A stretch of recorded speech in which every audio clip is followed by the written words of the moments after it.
In this video, let us see how to make this creamy, dreamy, seasonal favorite pumpkin cheesecake, baked pumpkin cheesecake to be precise, and all the mistakes that I did which you can avoid.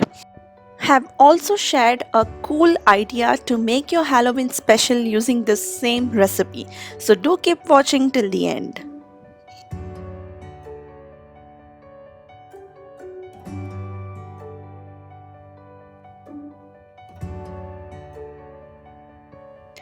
Let us start by making the crust for our cheesecake. So for which in a mixer take 1.5 cups of digestive biscuits. I have taken Mary biscuits here. You can use graham crackers also, or even a ginger snap biscuit. To that, let's add in some sugar and pumpkin spice powder, some toasted pecans. Give that a pulse until it is all mixed up together and resembles a fine crumb. Finally, add in the melted butter and give everything a quick pulse until it resembles a wet sand-like mixture. What you are looking for is that when you take a handful of this mixture and press it in your palms, it should retain its shape without falling apart. It is now time to transfer it to a baking pan, 7-inch springform pan to be specific, and press it down so that it remains stiff and covers the entire base of the pan. But before that, just spray it once to be on the safer side. Now it is up to you whether you want to just line the base of the springform pan or even to the side. So I pushed the crumbs to the sides as well as lined the base entirely.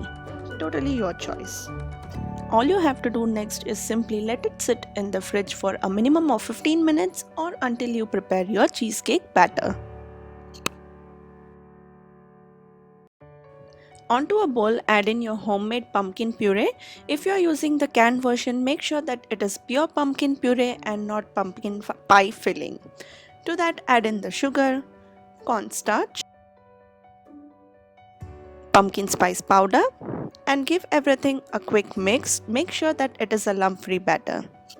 A mistake that I did here was that I used regular white sugar instead of brown sugar, even though I had measured and placed it right besides the table, but still somehow it got mixed up. So if you have brown sugar handy, then definitely use that, as it will give a more caramelized flavor to this pumpkin cheesecake. Put this to a side and in a separate bowl, whisk in the cream cheese until it is smooth and lump-free. Whisking continuously, add in the rest of the sugar and combine everything. Time to add in the sour cream and then mix that as well. The important key here is that all the ingredients should be at room temperature. Next in goes 2 eggs, one at a time. So add one, whisk well, then add the next and whisk again. Another key tip here is that once you add the eggs, you are not supposed to beat the cheesecake batter for a really long time because that would eventually incorporate air, which we do not want. So I'm just going in with my spatula and checking whether the eggs are folded in. Before we proceed further, let's take out 1/3 cup of the batter out to make the swirl on top of the cheesecake, which you will see. Here was I took out 2/3 cups, which was just too much. So 1/3 is just fine, and I'll tell you why. Next, add the prepared pumpkin mix that we had just made and whisk that until combined. So I had a picture of this cheesecake in my mind, which was to get a bright orange cheesecake color with a swirl of white, the plain cheesecake batter that we had removed, if you remember, on top to give the swirled pattern. So I went ahead and added orange food coloring a little at a time, but later I figured out that it would take too much color to get that bright orange look. One, I do not want it to use that much color, and two, if I go on adding color and whisking, that would mean I'm incorporating more air into the batter, which would not yield us a better result after the cheesecake is baked. So I skipped the coloring part and directly poured the batter into our prepared cheesecake tin. Smoothen the top off. Now add dollops of the plain cheesecake batter that we had prepared and taken out. Remember that 1/3 cup before adding the pumpkin puree? Yes, exactly that one is what you are supposed to add at this stage. So as you can see, 2/3 cup was way too much, and since I went on adding it, I could clearly picturize that I won't be able to make a perfect swirl pattern, and that is the reason I said that 1/3 cup should be perfectly fine. Then take a skewer and simply make some random directions here and there, making sure not to blend it too much, or else you will not get that shaded effect of the pumpkin batter and the white plain cheesecake batter. Put this to a side, and now let's start preparing the sling. Now this step is needed if you are making the cheesecake in an instant pot. If you are going to bake it in an oven, then you don't have to do this. In this video I'm going to share both ways for you guys. So preparing a sling is no big deal, just you can simply watch and learn from the video itself.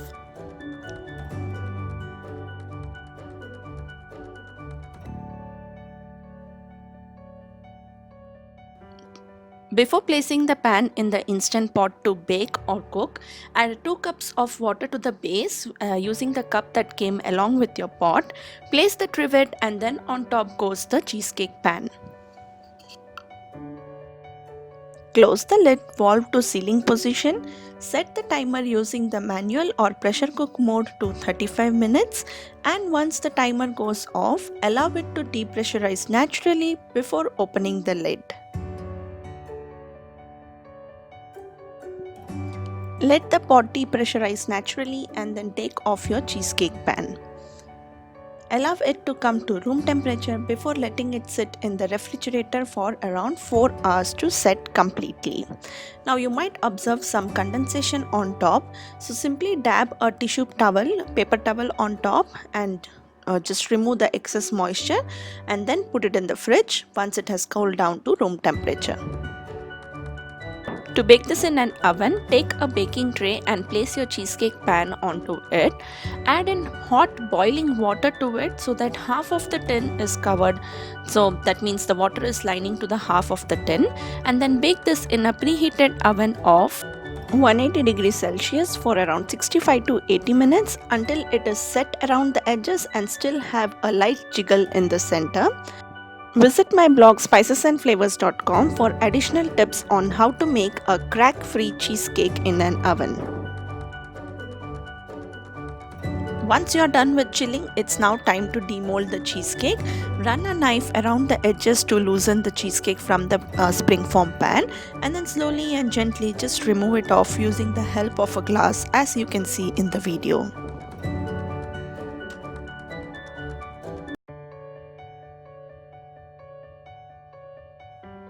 Decorate the cheesecake as you like. I just used simple whipped cream and topped it with some homemade caramel sauce. You can find the recipe in the link in description box or up above here in the I link, and also some pecan praline. And voila! You have a beautifully set delicious cheesecake that is bursting with the flavors of fall, and the cheesecake itself is so creamy and light, not dense at all, that you will totally love this melt in your mouth dessert.